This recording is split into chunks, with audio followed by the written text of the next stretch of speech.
Hello, nono ano, here is teacher Jamile. How have you been? We are working with Unit 6. Tá? Nós estamos trabalhando com a unidade 6, que tem o nome A Better Tomorrow. E dentro desse contexto, eu gostaria de apresentar para vocês aqui uma picture que está no livro de vocês na page number 23.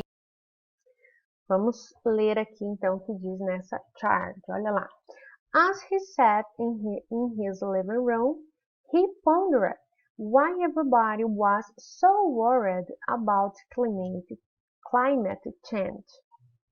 E você, student, do you ever worry about the future of the planet? Why? In your opinion, what will human life be like in 10 years? What about in 100 years? What can you personally contribute to a better tomorrow? Ok? Então, eu inicio a aula aí com essa reflexão, ok?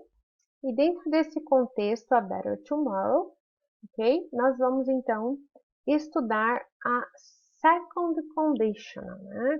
Quando que nós devemos utilizar e como que fica, né? Os verbos, a conjugação dos verbos nesse caso. Lembrando que nós estudamos aí nesse book, na Unit 5, a First Conditional. E agora a gente vai estudar a Second Conditional na Unit 6. Vamos ver quando usar então.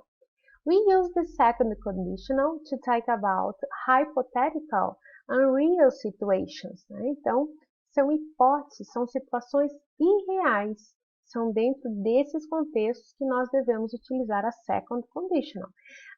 Lembrando que na first conditional, né, nós usávamos na oração condição, ou seja, onde aparece a palavrinha if, o simple present. E no resultado, né, é uma relação aqui de causa e consequência, lá no resultado nós usávamos o future. Aqui na second conditional, o que muda? Além do contexto de uso, o verbo na oração condição, na if clause, né, ele é conjugado no simple past. E, ao invés de future, como é lá na first conditional, aqui nós usamos alguns dos modais. Nesse caso aqui, no exemplo, está would. Okay? Would é aquele que conjuga o verbo para nós e deixa ele no futuro do pretérito. Aqueles verbos que terminam com ia. Sentaria, estudaria, falaria, ok? Vamos ler aqui o que está escrito nesse exemplo. If an earthquake happened here, many buildings would collapse. Né? Então, se um terremoto acontecesse aqui, muitas construções desabariam. Né? Vamos fazer de conta que está falando de Curitiba aqui. É comum acontecer terremotos aqui em Curitiba? Não, não é comum. Né? Para tanto que as construções não são projetadas para aguentarem terremotos, porque se houver, né, se algum dia houver, certamente todas as construções desabarão, tá bom? Nem sempre, students, a oração condição, que é a oração do if, vem primeiro. Não é uma regra que a condição tem que vir antes do resultado. Como é o exemplo que está aqui embaixo. Ó. Aqui está invertido. Primeiro tem a main clause e depois a if clause. Vamos ver aqui. O que muda quando altera aqui essa ordem? Né? When the if clause opens the sentence, we add a comma before the main clause, como é o caso aqui. Ó. Se a if clause está primeiro, eu preciso colocar uma vírgula, ok? Depois, ou quando ela finaliza, ou então antes da oração resultado, ok? E se for ao contrário, o que acontece? When the main clause opens the sentence, we don't need a comma. Olha como fica. Many buildings would collapse if an earthquake happened here. Okay? Vamos preencher o exercício que está lá na página 23 do seu book. Vamos ver mais um exemplo, né? E vamos preencher ali para nós assimilarmos melhor esse conteúdo. Vamos ler o exemplo aqui que está no livro de vocês. If the sun were to start putting out more radiation, For instance, that would definitely warm the earth. Então, se o Sol começasse a emitir mais radiação, por exemplo, né, definitivamente aqueceria a Terra, ok? Veja que aqui o verbo be está no simple past, certo? E aqui na oração consequência, na oração principal, também foi usado aqui o modal would, ok?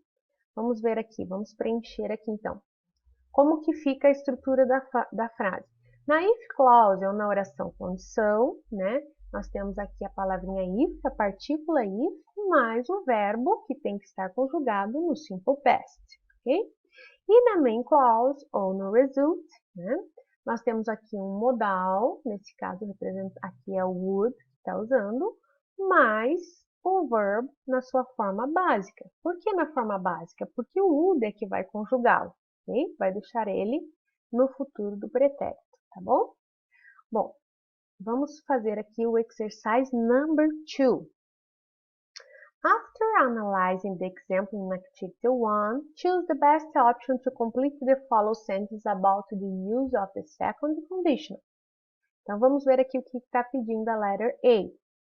We often use it to mention the result of a realistic or an unreal action. É uma situação real ou é uma situação irreal, né? An unreal, okay, action. It is possible or impossible. Impossible, ok? Or very difficult to happen. Muito difícil de acontecer, tá bom? Olha lá a letter B. We use it to talk about the possible future actions which are likely, provável, ou unlikely to happen. Unlikely, tá, students? Vamos relembrar aqui, então, como eu citei a first conditional, né? Vamos relembrar aqui a diferença, então, entre a first e a second conditional, ok? Primeiramente que a first é uma real conditional, né? Essa é uma situação, nós usamos em situações reais. Olha o exemplo. If I recycle, I will help the environment. Isso é real, that's true. Se eu reciclar, eu ajudarei o meio ambiente. E a second, qual é a diferença? É uma unreal, é uma situação irreal. Olha lá. If everyone recycled, we would save a lot of energy. Se todos reciclassem, nós salvaríamos muita energia. Né? Então, é uma situação aqui irreal, porque claro que nem todo mundo vai reciclar. Ok, students?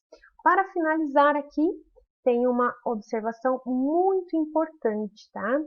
Quando nós usamos o verbo be na if clause ou na oração condição, para todos os sujeitos, independente se ele estiver no singular ou no plural, nós o conjugamos no simple past como were, ok? Então vejam lá.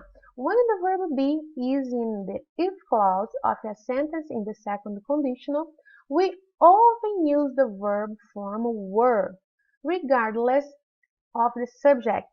For example, such as, if I were a scientist, I would create a green food to replace fossil fuels. Ok, queridos? That is it, então. Vejo vocês na nossa live na next Friday. And take care. Bye, bye.